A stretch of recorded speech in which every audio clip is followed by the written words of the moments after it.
Hi guys, James at RampantLionReviews again for you today with another beer review. For this one we are going to stick to Sweden and we're going to have a look at another collaboration beer today between two very well respected breweries here, and both of them have featured on the channel numerous times before. So for the home brewery then we are going to head up towards Stockholm and we're having a look at what must be review number 6 or 7 from Stockholm Brewing Company. This particular beer is called the Pulp Fission IPA. It comes in at 6.5% ABV and it's a double dry hopped fruit IPA with grapefruit, brewed in collaboration with Brewski Mikrobryggeri, who are from Helsingborg here in Skåne in the very south of the country. So yeah, both of these brews, like I said, have featured on the channel before. Brewski were actually one of the first Swedish craft breweries that I encountered, mainly known for their kind of hazy New England type IPAs, and back in the day it was the Fever series, the fruit IPAs, that were really catching a lot of attention as well. Those are very well known throughout Europe, but more recently they've been doing the kind of sweeter Berliner Weisses, the pie series, and also the kind of pastry stouts as well in the cake series. So Brewski,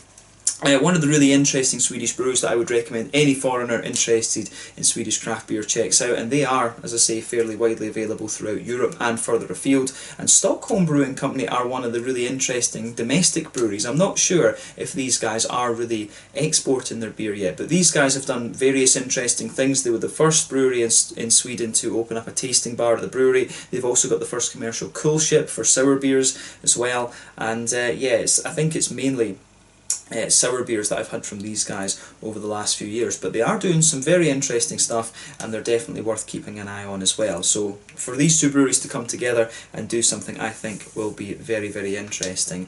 This particular beer was released on the 18th of August 2020 as part of the Tillfälligt assortment in Systembolaget, if I'm remembering correctly, and I think it's just basically a one-off brew that they've done for a bit of fun actually. But yeah, a grapefruit infused double dry hopped IPA. I'm guessing from the ingredients and stuff it will be a New England one, but we'll see when we open it up. But yeah, very curious to see what these guys produce when they're put together, and I hope that you guys enjoy my take on this beer as well. Very curious to see how this turns out. So as always with my reviews then, I'll tell you a little bit about the brewery before we taste the beer. If you want to get straight to the tasting, just fast forward. All the usual links are in the description below. That's the brewery website, the link to my other reviews that I've done from Stockholm Brewing before and also from Brewski. You will see more added to both of those lists at some point in the fairly near future. There's all the usual social media down there too. If you want to see more reviews, do please consider subscribing to the channel. The whole channel of course has a geography based tagging system, so you can go into the homepage and search for beer based on country, city, state, county, province, prefecture, whatever it is you're interested in.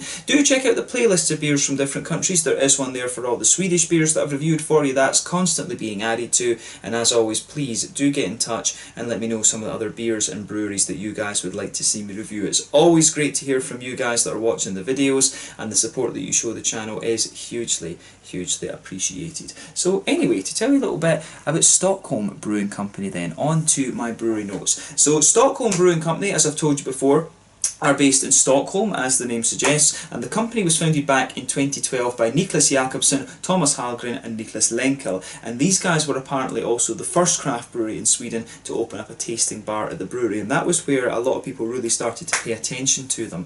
Over the next few years they kind of scaled up a little bit, and by 2016 they were brewing around 150,000 litres of beer, and the brewery were originally based in Söder, which if I remember rightly is in the south of Stockholm, but more recently in 2018 they moved to a new place in an old brick house at Frihamn, the Freeport, out to the east of the city, and they also had their restaurant there for a period of time as well. They had a collaboration with a small farm outside of Stockholm which was called the Karshamra Trädgård, and a chunk of the things that they were using in the restaurant for ingredients came from there, and Agnes and Maurits were the farmers, and they were also involved in the restaurant side of the business, but unfortunately it went bust, and they are looking to reopen it at some point for lunch from what I understand. The current brewer is Mikael Alin Vigard, and he's assisted by Albin and Max, and these guys also have Sweden's first commercial coolship too, so there's going to be many more sour beers from these guys over the next little while. I think the Fodder Unblended that I reviewed for you not so long ago, I think that was one of the first beers that was produced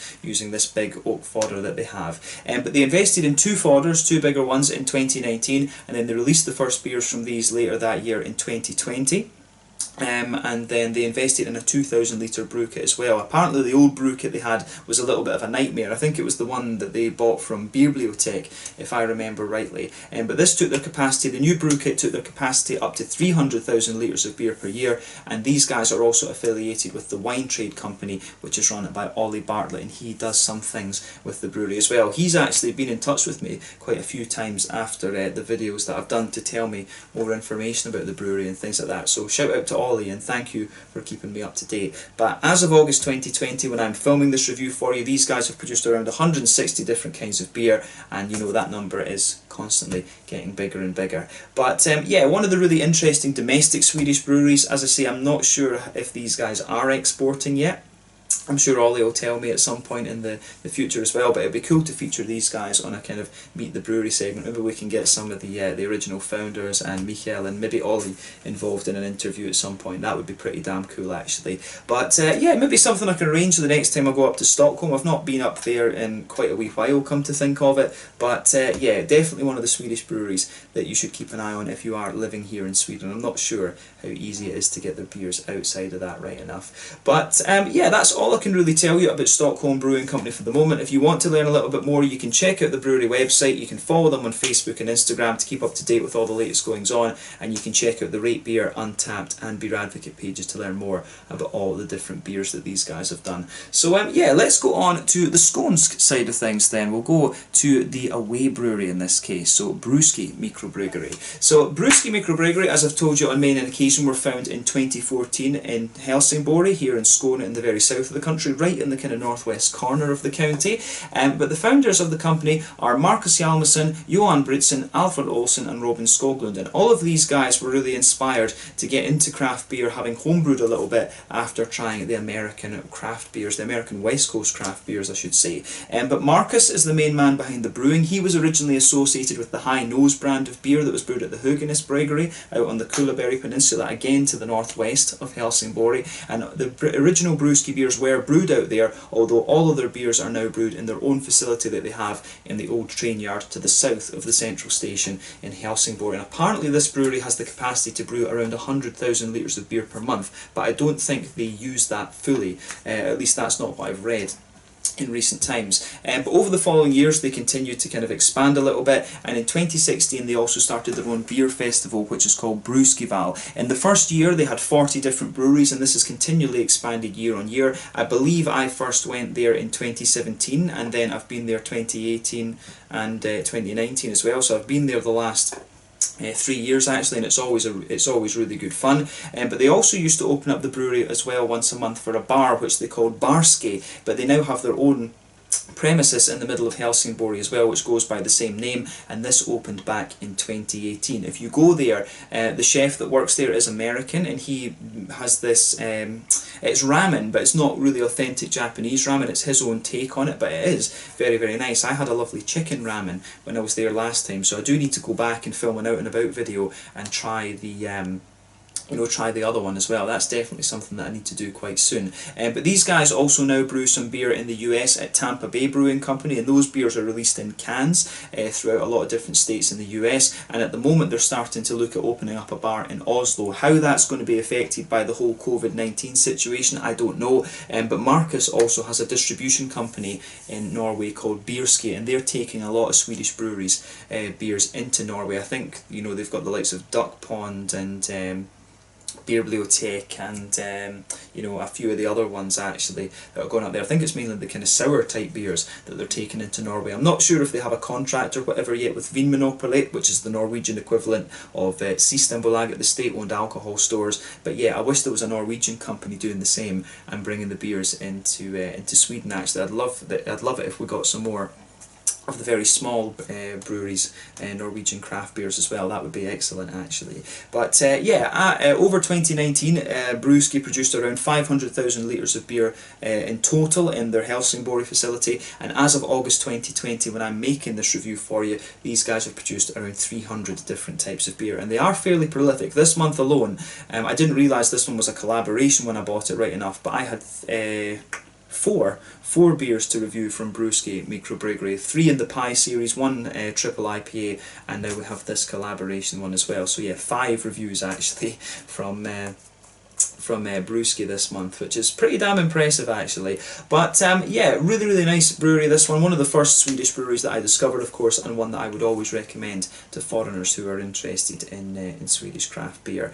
But yeah, that's all I can really tell you about Brewski for the moment. If you want to learn more, of course, you can check out the brewery websites. You can follow them both on Facebook and Instagram to keep up to date with all the latest goings on, and you can check out the Rate Beer, Untappd and Beer Advocate page to learn more about all those different Brewski beers as well. So yeah, let's get on and actually have a taste of this beer then. I do have to compliment them on the artwork on this one, very kind of space age based, and you can see there's the little Brewski man in his spacesuit down there. I did like that about this beer, the Brewski Spaceman. Really enjoyed that.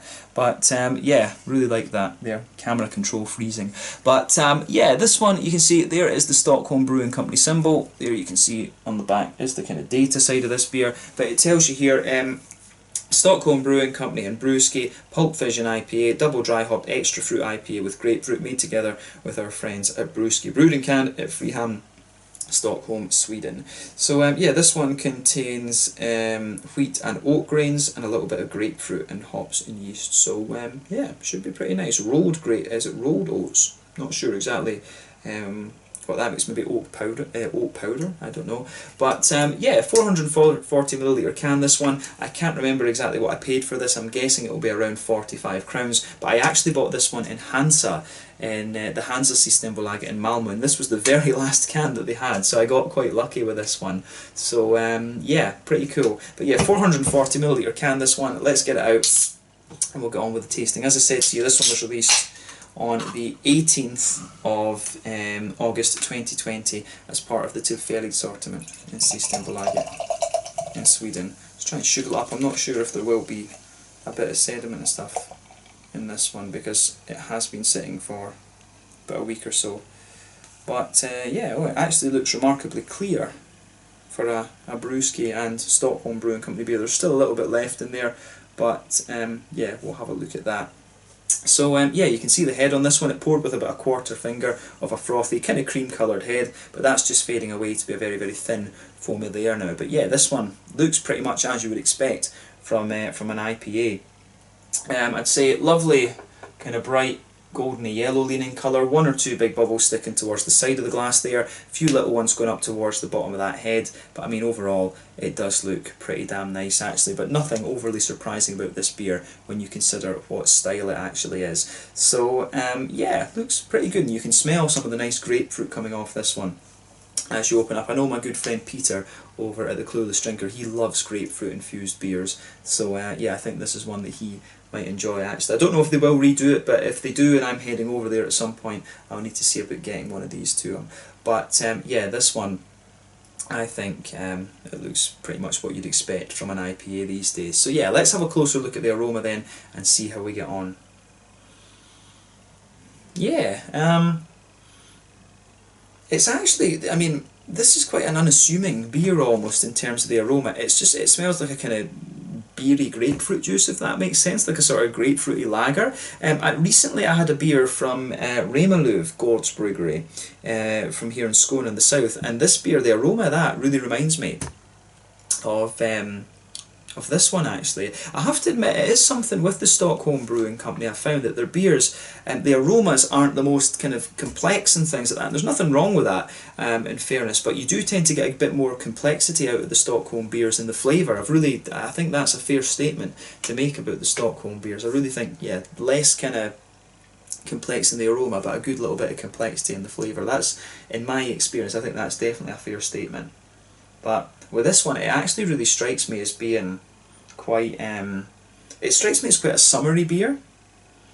But yeah, it really reminds me of that Melix lager that I had, the grapefruit Helles, the Helles with the grapefruit oil, I should say rather, from Brewski. It's definitely very close to that. So yeah, out of this beer, you get a little bit of a kind of palish malty quality. You can smell a little bit of the slightly bigger wheaty bready notes, a little bit of the oaty note as well. So it does have a bit of that kind of sort of bready, very smooth, kind of malty base to it. There's a little bit of a biscuity sweetness there as well, some McVitie's digestive biscuity notes.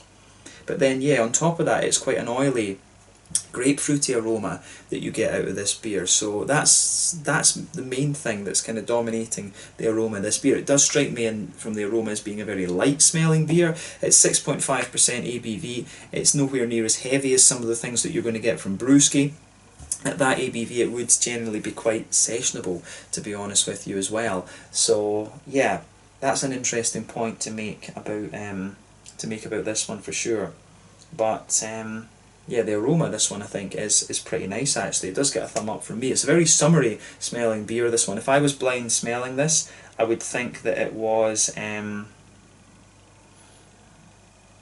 if I was blind smelling this one, I would think that it was maybe like a grapefruit lager or something like that. I really probably would think that, or a kind of sour beer, like a kettle sour or something like that. It really smells more like that rather than anything else. On the hoppy side of things, it's quite bright. It's got a nice little tiny touch of earthiness to it. Good little bit of floral character there, but also quite a bit of grassiness. The grassiness actually seems to have a little bit of a kind of antagonistic effect with the kind of biscuity malts that you're getting out of the beer. So yeah, it really, if I was blind smelling this, I think I would probably mistake this for a kettle sour. The aroma of this one is quite almost kettle sour like, or it does have a wee bit of an almost, it's got a few kind of almost pilsnery lager elements, like the sort of biscuity notes and slightly oily biscuity qualities that come out of it actually. So yeah, the aroma of this one, as I say, it can, you know, as I've said about the Stockholm beers before, I think it's quite an unassuming aroma. It's not the biggest and boldest of aromas you're going to come across in the craft beer world, but it's quite nice and it's quite mellow. I think that's definitely a fair statement to make about it anyway. But yeah, fruity side of things, you do get a little bit of a kind of grassy, zesty note out of this. I get a good bit of apple and peary esters coming out of the beer. Of course, you've got the grapefruit, which has been added into the brew as well. But yeah, I don't get too much out of it on the fruity side of things otherwise. There is, yeah, maybe a gooseberry sort of lychee kind of thing, maybe a little bit of that. Peary esters, apple esters, and then that kind of more oily grapefruity addition that's obviously been put in there. So yeah, that's an interesting one in terms of its aroma, but yeah, not quite what I would have expected from. It's not quite what I would expect from a Brewski beer, but from a Stockholm Brewing Company beer, where they usually have the lighter aromas in that sense. It is kind of what I would expect. So yeah, let's have a taste of this one then and see how it got on. Take a bit of time to enjoy the aroma there, because it is quite nice and fresh and summery, but yeah, quite typical I think, the aroma of this one when you consider the other Stockholm Brewing Company beers that are out there. So yeah, this one is the Pulp Fission IPA, 6.5% double dry hopped grapefruit infused IPA from Stockholm Brewing Company in Stockholm and Brewski Mikrobryggeri from Helsingborg here in Skåne in the south of Sweden. Let's have a look at this one then. Slange skål.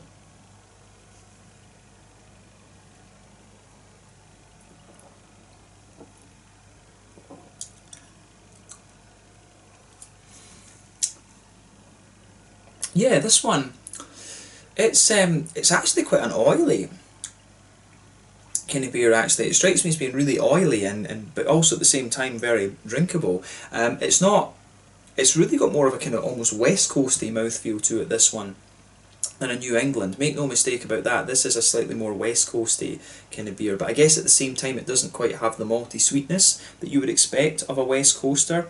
Definitely got the oiliness though, but not the yeah, definitely has the oiliness, but not quite the kind of sweetness that you would expect of a West Coast IPA. The biscuits or the kind of caramelly notes actually.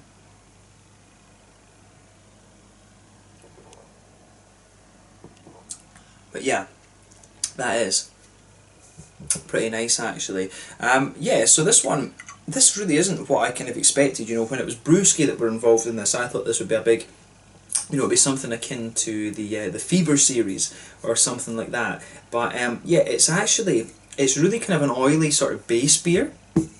It's really an oily kind of base beer, and it reminds me of the kind of, with the Stockholm Brewing Company beers, I've always found, yeah, they are, you know, they have a bit of lightness to them, but at the same time they're quite oily, and I like that about them. It kind of, it really gives them a kind of, it's almost a very slightly like, I hesitate to say a sort of farmhousey vibe. I've always found that the Stockholm Brewing Company beers are a little bit kind of farmhousey rather than anything else. So this one, it's almost like a kind of grapefruity farmhousey type lager beer, almost. Although it does, in fairness, it does have a wee bit more kind of hop presence to it.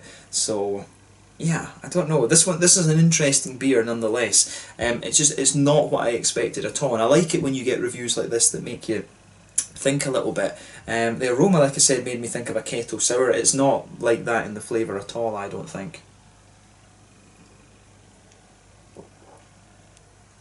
But yeah, let's try and break this down a little bit and see how we get on. So yeah, with this beer, it's, as I say, the whole base of this beer is quite oily. In the middle of the palate you will get a little bit, you do get a little touch of pale malt out of it. You can feel some of the smoothness of the wheat. If you go to the back third of your palate, you can feel a little bit of the smoothness of the wheat there. If you go to the front of that middle third of your palate, there's a wee bit of the oaty note there. But really, as I say, the whole backbone of the beer is quite oily. There's a bit of that, it's almost like a, it's not quite like a Werther's Original type flavour, although it does, the flavour's different, but it has the same level of kind of oiliness that you'd expect from that. It's quite, it's like a grapefruit infused, like Vitti's Digestive almost. That's what the whole backbone of this beer is like, actually. You know, obviously grapefruit is a very, very pungent fruit. Whenever you put that with anything, it really is going to kind of dominate the palate. But yeah, this one, it really strikes me as a very oil. You could tell me, if I was blind tasting this, you could tell me that this was like a grapefruit infused Helles or lager or something like that, and I would believe you. I would believe you if you told me that and I was blindfolded. Although in fairness, it maybe does have, the more that you drink of it, it maybe does develop a slightly bigger sweetness in the middle of the palate. It does have a little bit of an almost West Coasty vibe to it the further that you go. But I will say I like this one. It's just, the thing that's getting me about this is it was not what I expected at all. It's almost like a kind of West Coasty fruit infused beer, this one. But thumbs up to both of the breweries here. Is it the best beer I've had from either of these breweries? I would say probably not, but it is an interesting one, and when you've done 2,300 odd beer reviews, that's what you want. You want things that are going to make you think a little bit. So yeah, the malt base with this one, again, quite oily. The further you go into the aftertaste, you get a few more of the kind of boozy notes coming out of it. It does get a little bit more kind of grainy and things, but yeah, it's an interesting one nonetheless. On the hoppy side of things, back corners of the palate, you do get a little bit of earthiness out of this one. As you move further forward along the sides of your tongue there, you get a little bit more of a kind of floral aromaticity. Round the very front curve of the palate, it's a little bit lighter and grassy, but the edges of your tongue on this are really quite oily. It'd be quite easy to forget that this one is double dry hopped, because usually when you have double dry hopping in the beer, it's a little bit more kind of dusty almost, but then if you let these beers kind of sit for about 10 days in the can, that drops a little bit and it really mellows out very nicely, at least in my experience. But the other thing you would have to remember here is that this beer has grapefruit added to it, and whenever you add fruit into the beer, that suppresses a little bit of the kind of IBU side of the beer. It always kind of suppresses a bit of the kind of green hoppy part of the beer on the edge of the palate. So I think what's happening is you've got the double dry hopping there sitting underneath, but the oils, the grapefruit, really, the grapefruit addition is really kind of smoothing it out. So the edge of your palate actually feels really quite oily in this one, to be honest with you. And it's nice actually. This is a, as I say, this is a beer that I would consider quirky, to be honest with you. It's not what you'd expect, this one. And I think this is one, you know, this would make a good summer release beer actually. So I hope that they see this again actually. One of the things I'm also noticing with this beer is the more that I drink of it, I'm starting to get a few of those kind of woody, grainy notes that are coming out. I think it's the yeast, or it's maybe from the fact that, you know, I've said this before in the Stockholm beers that they use organic grains, and organic grains can give you some sort of woody, they give you a little bit of a woody, grainy, spicy sort of vibe out of them, and you really get that. You get that in pretty much all the Stockholm Brewing beers. They have got this slightly darker, kind of grainy type quality that comes out in the middle of the palate. You'll notice that they're developing the more that you drink of this beer. But yeah, back to the fruity side of things then. So the front third of your palate is where you're going to get the nice juicy fruity esters coming out of the beer. So like I say, the front edge of your palate is the grapefruit oils there, but they're not too pungent actually. They're just at a nice level, I think.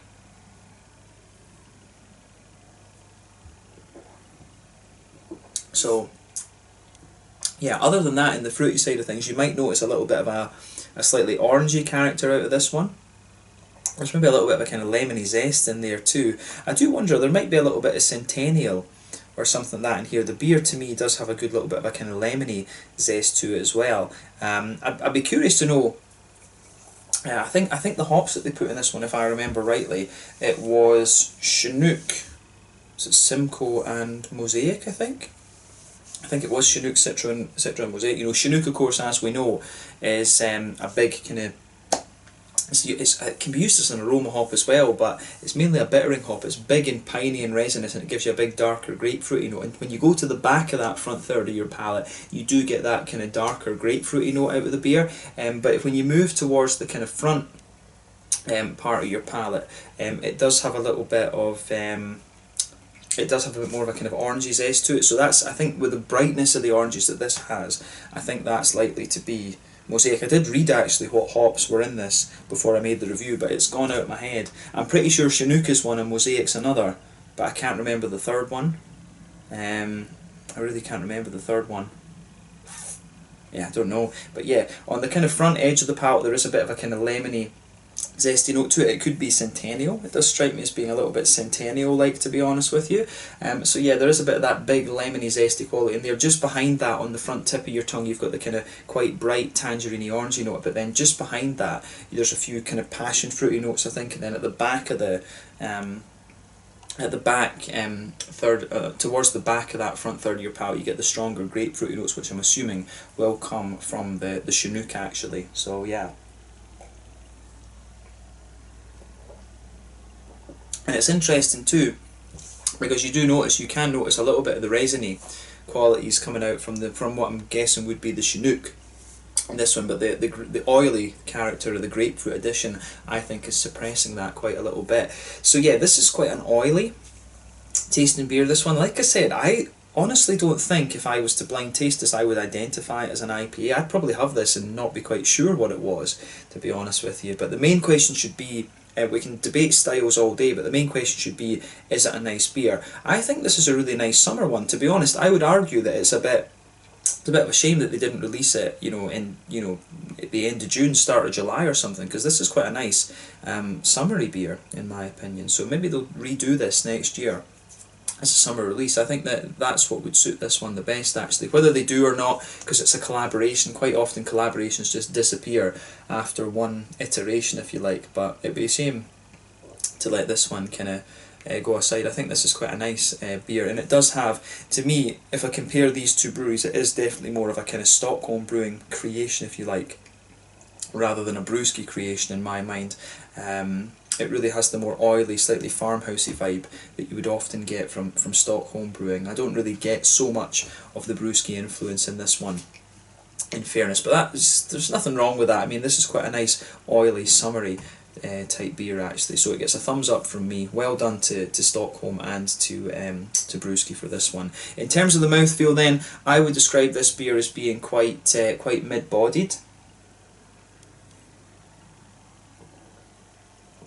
Yeah, carbonation is very, very smooth in this one. The mouthfeel overall is quite oily, like I said to you. In terms of bitterness, I think this one maybe is just about 40 IBUs. I think it might even be less than that. It might even just be about 30. The grapefruit gives you a bit of that kind of darker. The grapefruit gives you a bit of that kind of darker, more pungent flavour, but it's got a good little bit of a zesty quality to it as well. You get both a kind of lemony, orangey zesty note out of this, but you do get the stronger grapefruity zest too. So yeah, maybe this beer, it's hard actually to tell what IBU this one is because of those darker flavours that it has. So I hesitate to say it in case of being wrong. But yeah, I'd guess maybe I think this one might be your standard 30, but everything else kind of plays around with that a little bit. But yeah, the malt base is quite smooth. There's a little bit of sweetness to it. The sweetness is a little bit oily, in fairness, and you've got some big kind of oily, fruity characters to this beer as well. So yeah, take a little bit of time to enjoy this one, but I think yeah, this one is a really interesting, quite quirky IPA in my mind. It's mainly more West Coasty leaning, but it's got a bit of that typical kind of Stockholm slightly farmhousey vibe to it in my mind, and I think that a lot of that comes from the organic grains actually, and a little bit of the yeast that they're using too. I think they've got lots of house yeast strains, if I remember correctly. But yeah, a really interesting review, this one. I like beers like this that test your palate a little bit and make you think about the makeup of the beer, and this one has certainly done that. So this one is the Pulp Fission IPA, a double dry hopped, although I think the grapefruit oil kind of suppresses that a little bit, a double dry hopped grapefruit infused IPA from Stockholm Brewing Company in collaboration with Brewski from Helsingborg here in Skåne in the south of Sweden. So yeah, let's leave it at that for this one. Once again, thank you for watching my beer reviews. Until the next time, please like, subscribe, share, all the usual YouTube stuff. Let me know your own thoughts on this beer in the comment section below. Let me know what your favourite beers are, both from Stockholm Brewing Company and from Brewski Mikrobryggeri. We will return to these guys at some point soon, and I thank you again for watching. So yeah, until the next time, Slanja just now, and I'll catch you guys later. Slanja, skål, cheers, make sure you check out Stockholm Brewing and Brewski Mikrobryggeri. Cheers.